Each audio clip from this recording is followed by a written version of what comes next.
بسم الله الرحمن الرحيم. السلام عليكم ورحمة الله وبركاته. أهلا بيكم حبايب قلبي في قناة إبداعات الماسة. معاكم فاطمة، وحشتوني من الفيديو اللي فات جدا جدا، وبحبكم كلكم في الله. النهاردة هنعمل معانا كبسة سعودي بالدجاج بطريقتي، طريقة سهلة وبسيطة جدا وهتعجبك جدا جدا وهتشرفك في عزوماتك وقدام ولادك هيطلبوها منك على طول بنفس الطريقة دي. والله جربيها معايا مش هتندمي. بس اهم حاجة امشي معايا في الفيديو خطوة بخطوة عشان تعرفي الطريقة ماشية ازاي من الاول للاخر. بحبكم كلكم في الله. ويلا بقى مش هطول عليكم ونقول بسم الله ونبتدي الفيديو. بسم الله الرحمن الرحيم. معايا ايه للكبسة بتاعتي؟ انا هعمل الكبسة بالفراخ. في ناس كتير بتعملها باللحمة، في ناس بتعملها بالسمك. انا النهاردة حابة اعملها معاكي بالفراخ. دي الوراك بتاعتي قطعتها بالنص عشان تبقى سهلة معايا في تحميرها ويبقى شكلها حلو كمان في التقديم. غسلتها، وكلنا عارفين بنغسل الفراخ ازاي. نقعتها في مية وملح وليمون وخل ومعلقتين سكر، وسبتها حوالي ساعة، وبعدين غسلتها حلو وصفيتها على المصفى عشان ميبقاش فيها مية خالص. اهي زي الفل.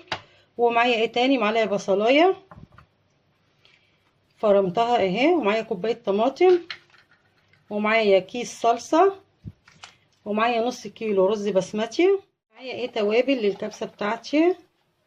معايا 2 ليمونه لومي اللي هو الليمون الناشف، ومعايا 2 عود قرفه، وحبه ورق لوري، وحبه حبهان، و5 فصوص ثوم، ومكعب مرقه، وقرن فلفل، وقرنفل، شويه قرنفل برضو اهو، ومعايا البودر بتاع الزعفران.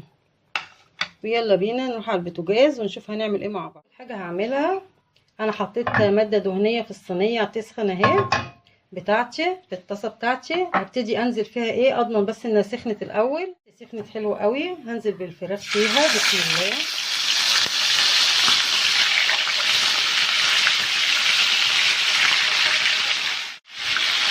كده الطاسه بتاعتي سخنت قوي، وحطيت الفراخ فيها اهي زي ما انت شايفه كده. دايما بتنزلي من الناحيه اللي عليها الجلد.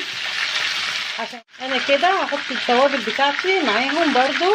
بعد ما حطيت الفراخ وحطيت معاها التوابل زي ما انت شايفه كده بتاعتها عشان الفراخ تشرب منها، وقلبتها كمان تقليبه. انا سويت الفراخ في الطاسه بصراحه عشان الحله التيفال بتاعتي اللي هي الكبيره مخدوشه، مش بحب استخدم فيها لما تكون مخدوشه، وفي نفس الوقت مش عايزه جلد الفراخ تتهري مني في الحله الستانلس. هحط الكميه الثانيه وارجع لك. كده الفراخ بتاعتي كلها اتحمرت. هوسع بس لنفسي انزل بالبصله.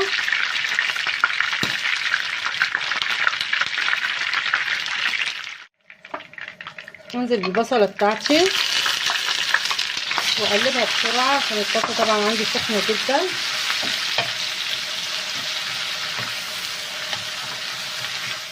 هحط فلفل اسود هنا،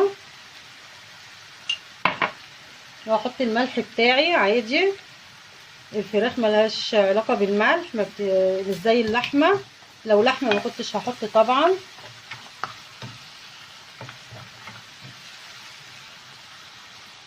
عشان اوسع لنفسي بقى، انا خلصت تحمير الفراخ وحطيت البصله تلم الحاجه اللي هنا. هجيب الطاسه الحله بتاعتي اللي هشتغل فيها وانزل بالحاجات دي كلها فيها،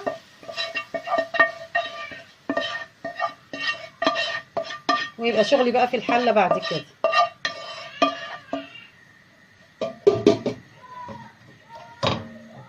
انا البصله بتاعتي اهي اتشوحت حلوه قوي، مش عايزه اكتر من كده. مع التوابل هعمل ايه؟ هنزل بالصلصه بتاعتي الاول.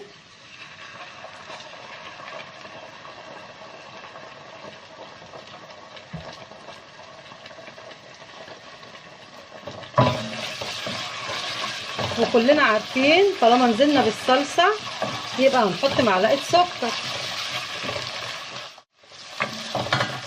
نحط معلقه سكر حلوه كده،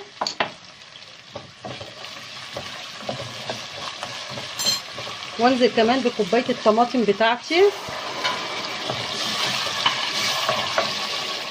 انزل كمان بالفراخ بقى بتاعتي.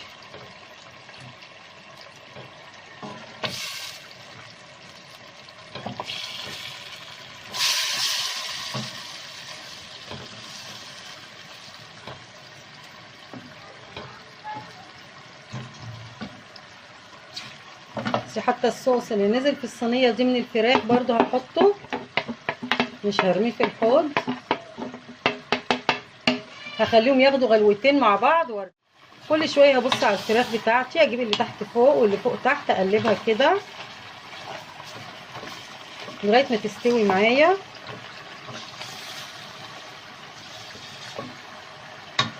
الطعم حكايه والله يا جماعه، جربيها على طريقتي وهتعجبك جدا جدا والله. هغطيها تاني.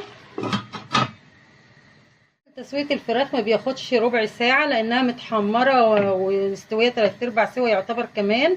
هغسل الرز بتاعي واسيبه في شويه ميه بس لغايه ما الفراخ تاخد سواها، مش هنقعه كتير، هما الحبه دول بس.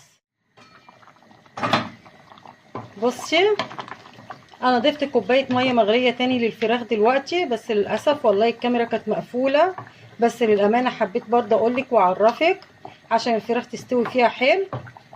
واول ما تستوي هغطيها، واول ما تستوي نرجع مع بعض تاني نكمل. الفراخ بتاعتي استوت اهي، انا هطلعها بقى، هطلعها في نفس الطاسه اللي كنت شغاله فيها. بسم الله كده خلاص. كده هعمل ايه دلوقتي؟ الخطوه اللي انا بعملها عندي، انا ما بحبش الرز بتاع الكبسه يبقى فيه التوابل دي كلها، ما بحبش الحبهان، ما بحبش القرنفل لو حد بياكل يجي تحت ضرسه. فهعمل ايه الخطوه اللي هعملها دلوقتي؟ هصفي الشوربه دي الاول، وجربيها بتصفيه الشوربه الاول هتلاقيها تحفه وجميله جدا. الشوربه بتاعتي اهي بصي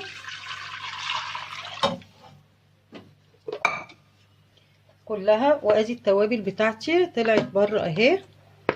هبتدي اشوف الميه بتاعتي اللي محتاجاها للرز قد ايه. كلنا عارفين ان كوبايتين رز بياخدوا 4 كوبايات من الميه. انا معايا نص كيلو، يعني حوالي كوبايتين وربع، هيتحط لهم 4 كوبايات ونص. وانت بتبقي عارفه مقدار حلتك لو انت شغاله فيها على طول. المقادير بتاعت حلتك كده، انا كده محتاجه حوالي كوبايتين ميه على الشوربه دي للرز بتاعي.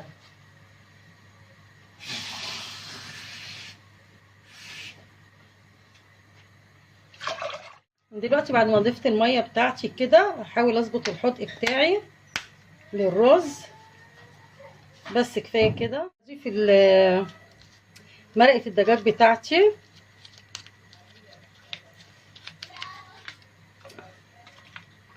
وهضيف بودره الزعفران.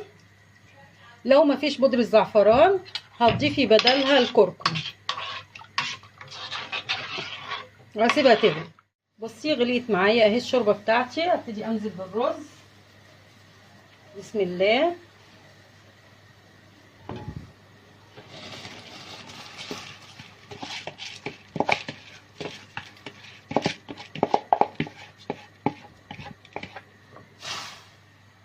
وهقلبه وهسيبه على البوتاجاز يستوي. واول ما يبتدي يتشرب كده وخلاص بدا يبقبق ويتشرب والميه دي نقصت من حواليه شويه، هبتدي اوطي النار عليه واسيبه يستوي على مهله، وبعد كده نشوف هنعمل ايه مع بعض. في الوقت اللي بيستوي فيه الرز ده انا هحمر الفراخ بتاعتي في شويه زيت في الطاسه على البوتاجاز من فوق جنبه. بصي يا حبيبه قلبي الرز بتاعي اتشرب اهو واستوى، وطفيت عليه كمان البوتاجاز. بصي مفلفل ازاي، وبصي لونه تحفه.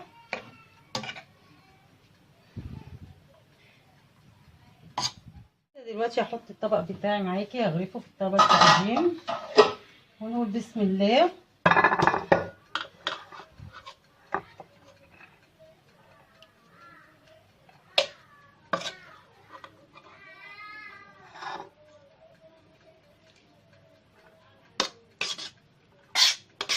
بصي مفلفل كله ازاي، ابتدي اظبطه. اهم بقى من الاكل نفسه حلاوه الاكل وطعمه الاول بيبقى الشكل، العين بتاكل الاول، فلازم تبقى ليكي لمسه كده على قد ما يعني يعني توصلي كده لمسه حلوه في الاكل. هرص الفراخ بتاعتي دلوقتي. بسم الله.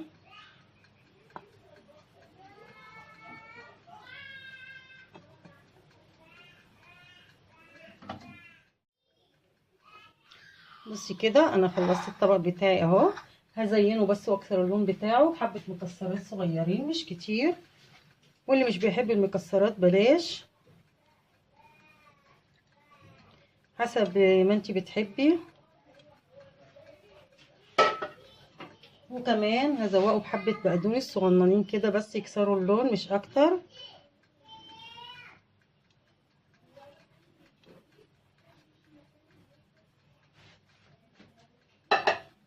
باقي معايا دلوقتي حاجه هحط بقى ايه، اللومي بتاعي كده برضو ديكور، انا ما شيلته ما رميتهوش، وعود قرفه. وبكده بصي انا خلصت الفيديو بتاعي، يا رب يعجبك والطريقه تعجبك وتجربيها وتنجح معاكي، وصدقيني والله لما هتجربيها هتعجبك جدا جدا. اهم حاجه ما تنسيش في لايك حلو وكومنت جميل، عشان الكومنت ده والله بيشجعني جدا جدا وبيخليني اصور معاكم حاجات كتير قوي، واللايك بيرفع الفيديو ويتشاف للجميع، وانا عايزاكم ترفعوا لي الفيديو بتاعي، وبحبكم كلكم في الله، والسلام عليكم ورحمه الله وبركاته.